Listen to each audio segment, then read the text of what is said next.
Hi guys, good morning. Nandito po kami sa Lake of Kalawihaw. Kung tawagin ay dam. Namimingwit po kami Ayan. Kita nyo naman Ayun pa Kami namimingwit. Kasalukuyang wala pang huli.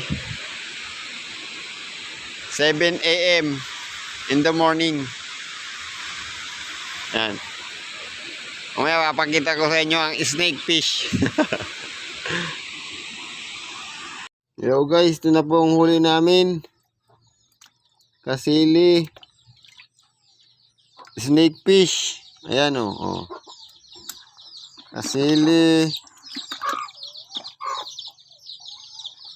Saka dalag.